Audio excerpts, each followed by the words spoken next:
Ẹ kú dédé wòyí o, ìròyìn lérèfé ni mo mú wá sí etí ìgbọ́-yín láti ẹnu ọmọ yín ìyáàfin Lydia Ọbọ́falẹ́yẹ.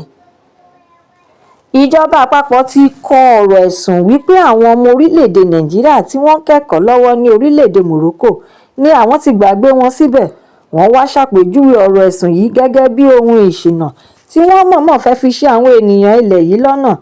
Àlàyé bí ọ̀rọ̀ náà ṣe rí kò ṣẹ̀yìn bí ó ṣe ń jà ràìnràìn káàkiri orí ẹ̀rọ ayélujára àti alátagbà gbogbo, èyí tí ajàfẹ́tọ̀ọ́ ọmọnìyàn Martin Sosé tí gbogbo ènìyàn mọ̀ sí Very Dark Man bá àwọn akẹ́kọ̀ọ́ ọmọ Nàìjíríà tí wọ́n wà ní orílẹ̀-èdè Morocco sọ̀rọ̀, tí wọ́n sì ṣàlàyé wípé wọn kò san owó àjẹmọ́nú àwọn fún ọdún díẹ̀, àwọn kò nílé tí àwọn kò sì tún rí ìrànlọ́wọ́ ètò ìlera gbà lábẹ́ ìjọba àpapọ̀ ìrànlọ́wọ́ ètò ẹ̀kọ́. Nínú èsì sí ọ̀rọ̀ ẹ̀sùn yìí ní Ọjọ́rú, tí adarí ìròyìn àti ọ̀rọ̀ ará ìlú ti iléeṣẹ́ ètò ẹ̀kọ́ àpapọ̀ Borí Owó Fọláṣadé sọ ni pé irọ́ báláú tí ó jìnnà sí òtítọ́ ni ọ̀rọ̀ ẹ̀sùn náà. Mínísítà fún ètò ẹ̀kọ́ Dókítà Moruf Aláùsá náà dúró lórí ọ̀rọ̀ rẹ̀ pé kò sí akẹ́kọ̀ọ́ ọmọ orílẹ̀-èdè Nàìjíríà tí ó wà lábẹ́ ìrànlọ́wọ́ ìjọba àpapọ̀ lórí ètò ẹ̀kọ́ tòótọ́ tí àwọn gbàgbé rárá.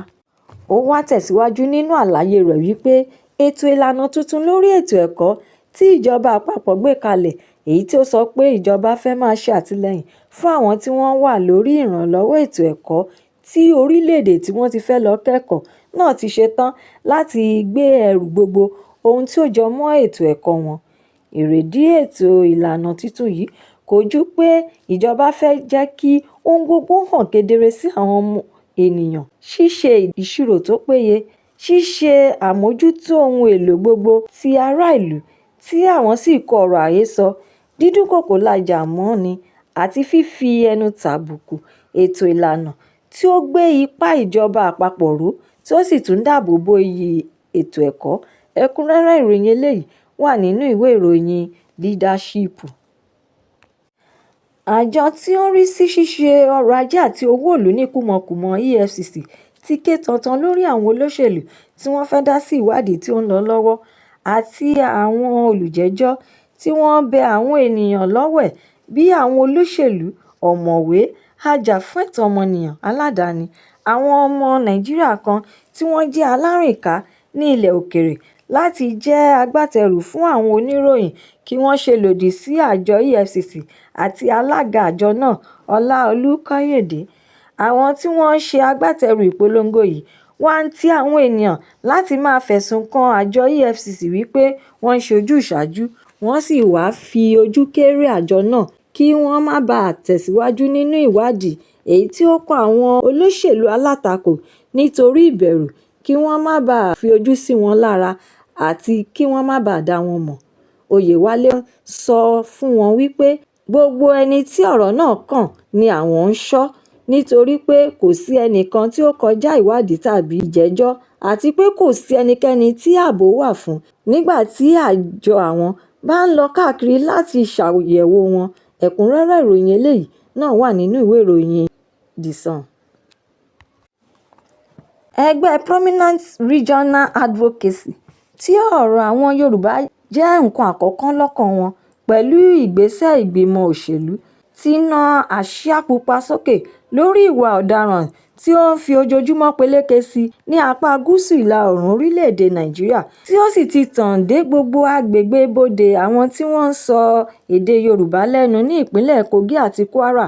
Nínú ìròyìn tí wọ́n gbé síta ní Ọjọ́rú ni wọ́n ti ṣàlàyé wípé ìpànìyàn tí ó wáyé ní ibùdókọ̀ Ọ̀yọ́ ti ṣe àfihàn ohun tí àwọn ará ìlú ti ń ṣe ìkìlọ̀ rẹ̀ fún bí oṣù púpọ̀, wípé apá gúúsù ìlà oòrùn orílẹ̀-èdè Nàìjíríà ti wà lábẹ́ ìpayà, ìbẹ̀rù àti ìkọlù àwọn agbébọn tí wọ́n ń gba gbogbo igbó ibodè, èyí tí ó yọrí sí àìní ààbò tó péye mọ́.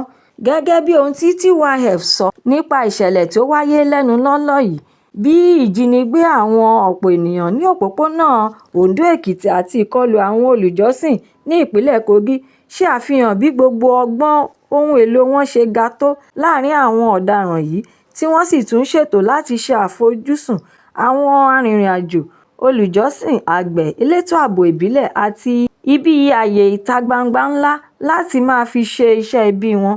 Ẹ̀kúnrẹ́rẹ́ ìròyìn eléyìí náà wà nínú ìwé ìròyìn Punch. Ìkẹ́ngà Imo Ugochinyere tí ó jẹ́ aṣòfin tí ó ṣojú àgbègbè Ìdí-Àtọ̀ Àpapọ̀ ní ìpínlẹ̀ Imo nínú ilé ìgbìmọ̀ aṣojú-ṣòfin ti bu ẹnu àtẹ́ lu àwọn olórí nínú ẹgbẹ́ òṣèlú People Democratic Party (PDP) lórí rògbòdìyàn abẹ́nú ní ẹgbẹ́ náà. Ó sọ pé gbogbo àwọn tí wọ́n dá rògbòdìyàn yìí sílẹ̀ ni ó ti gbémì báyìí. Aṣòfin yìí sọ̀rọ̀ yìí síta nígbà tí ó ń sọ̀rọ̀ ní ìpéjọpọ̀ àwọn òṣèlú ní Àkówà ti ìjọba ìbílẹ̀ Àríwá Ìdí-Àtọ̀, agbègbè kan ní ìpínlẹ̀ Imo, àti pé láti ijọ́ tí ẹgbẹ́ ti sọ fún òun wípé òun ti wẹ̀ tí òun sì ti yán kànkàn láti díje fún ipò tí òun wà ní wàhálà, ìṣòro àti rògbòdìyàn ti bẹ̀rẹ̀.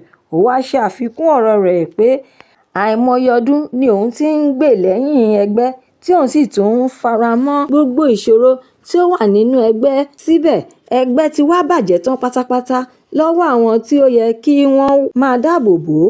Ó wá ń béèrè wípé gẹ́gẹ́ bí òun ṣe jẹ́ amòfin, ṣé ó yẹ kí òun darapọ̀ mọ́ àwọn ènìyàn tí kò mọ̀nà mọ́ rárá. Ẹ̀kúnrẹ́rẹ́ ìròyìn eléyìí náà wà nínú ìwé ìròyìn Daily Post. Ìròyìn ló jẹ́ kí ó di mímọ̀ fún gbogbo ènìyàn wípé aṣòfin tí ó ń ṣojú Ìdí-Àtọ̀ Àríwá Gúúsù Àpapọ̀, agbègbè rẹ̀ ti ìpínlẹ̀ Imo, Ugochinyere ti fi ẹgbẹ́ òṣèlú People Democratic Party sílẹ̀ (PDP) lọ sí ẹgbẹ́ òṣèlú Action People Party (APP). Ogunlọ́gọ̀ àwọn alátìlẹyìn ẹgbẹ́ òṣèlú APP lánàá òde yìí ni wọ́n péjọ sí pápá ìṣeré St. Peter Catholic Church ní Àkówà, ìjọba ìbílẹ̀ Ìdí-Àtọ̀, láti kí i káàbọ̀. Aṣòfin náà wá ṣàlàyé wípé òun fi ẹgbẹ́ òṣèlú PDP sílẹ̀ nítorí ọ̀rọ̀ wọn tí ó wà nílé ẹjọ́ àti gbogbo aáwọ̀ tí ó wà láàrin àwọn olórí. Ẹ̀kúnrẹ́rẹ́ ìròyìn eléyìí náà wà nínú ìwé ìròyìn The Nation. Ẹgbẹ́ agbábọ́ọ̀lù Super Eagles ti ń dúnkòokò lájà mọ́ ẹgbẹ́ agbábọ́ọ̀lù àpapọ̀ ti orílẹ̀-èdè Nàìjíríà láti san gbogbo owó àjẹmọ́nú àti owó jíjáwé olúborí àwọn bí bẹ́ẹ̀ kọ́ àwọn kò ní lọ sí Marrakech ní orílẹ̀-èdè Morocco láti lọ kojú ẹgbẹ́ agbábọ́ọ̀lù Algeria. Orísun àrígbámú tí ó dájú láàrin àwọn ẹgbẹ́ agbábọ́ọ̀lù yìí ló sọ fún iléeṣẹ́ Vanguard. Àkójọpọ̀ ìròyìn ló sọ pé owó ìdíje bọ́ọ̀lù aláfẹsẹ̀gbá mẹ́rin tí àwọn ti jáwé olúborí bíi orílẹ̀-èdè Tanzania, Tunisia, Uganda àti Mozambique ni wọn kò tíì fún àwọn ní owó rẹ̀. Ìwé àkọsílẹ̀ tí gbogbo ọmọ ẹgbẹ́ agbábọ́ọ̀lù àti òṣìṣẹ́ wọn buwọ́lù ni wọ́n fohùn kalẹ̀ wípé àwọn kò ní ṣe ìgbáradì kankan àyàfi tí wọ́n bá tètè dá àwọn lóhùn. Ẹ̀kúnrẹ́rẹ́ ìròyìn eléyìí náà wà nínú ìwé ìròyìn Vanguard.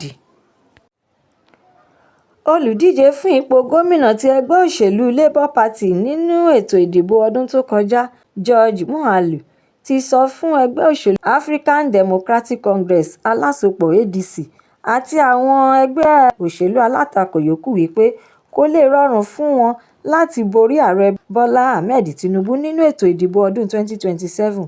Ó sọ̀rọ̀ yìí jáde síta fún àwọn oníròyìn lánàá òde yìí wípé ọ̀nà kan ṣoṣo tí ó lè lé ẹgbẹ́ tí ó wà lórí oyè tàbí nípò kò ju pé kí ìṣọ̀kan wà láàrin ẹgbẹ́ òṣèlú alátakò àti àwọn olórí wọn, àti kí èròǹgbà wọn náà kó sì tún jẹ́ ọ̀kan. Ó wá rán wọn létí gbogbo ìgbésẹ̀ tí ẹgbẹ́ òṣèlú All Progressives Congress (APC) gbé àti àwọn ohun tí wọ́n ṣe kí ó tó di pé wọ́n yọwọ́ kílàńkó ẹgbẹ́ òṣèlú People Democratic Party láwo ní ọdún 2015. Ẹ̀kúnrẹ́rẹ́ ìròyìn eléyìí náà wà nínú ìwé ìròyìn The Nation bákan náà. Ìròyìn lérèfé kò ní jù báyìí lọ nítorí wípé kí ń lọbẹ̀ oge. Ẹ tún pàdé mi lọ́la fún àkọ́tún ìròyìn lérèfé mìíràn láṣẹ Èdùmàrè. Ẹ má ṣaláì lọ kàn sí YouTube channel ìròyìn lérèfé. Kí ẹ jọ̀wọ́ kí ẹ bá mi subscribe, kí ẹ sì tún jọ̀wọ́ bá mi fi èròǹgbà yín ránṣẹ́ sórí rẹ̀ kí ẹ bá lè ní àǹfààní láti máa gbádùn ìròyìn lérèfé síwájú àti síwájú sí i. Ẹ ṣé mo dúpẹ́ tí ẹ̀ ń tẹ́tí gbọ́ mi nígbà gbogbo. Ó dàbọ̀.